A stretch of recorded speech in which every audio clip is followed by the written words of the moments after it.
3 was a big change for EA's blockbuster franchise.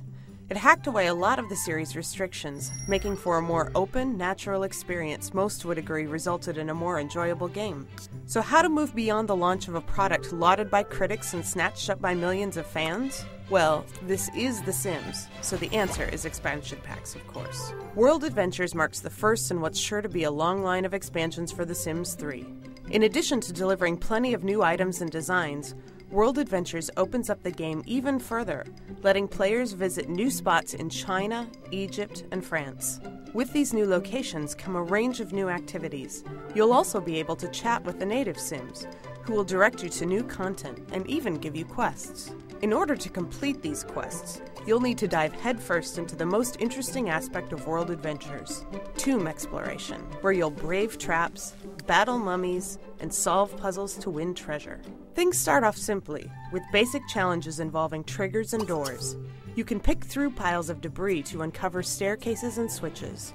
It pays off to investigate each dungeon room carefully, and mousing over wall sections will often reveal hidden entrances. You'll also find other dungeon staples, like pressure plates and movable statues that need to be positioned correctly to progress. Of course, the big payoff is treasure. Sometimes you'll just find ordinary objects, but sometimes you'll find money, jewels, and even priceless artifacts. As you complete the easy dungeons, the game begins to string quests together and ramps up the challenge. You'll delve into tombs with more than one path of progression, and with this added complexity comes added danger. You can get fried in electricity traps and singed in fire if you're not careful.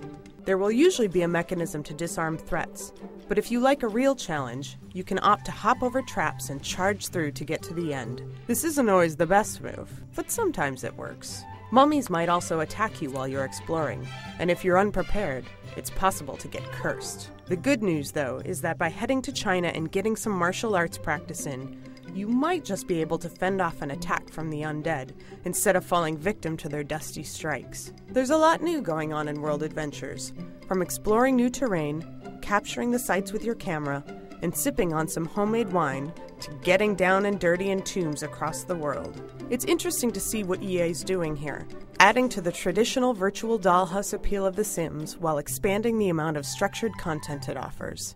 We'll see how it all turns out this November when World Adventures travels to the open market.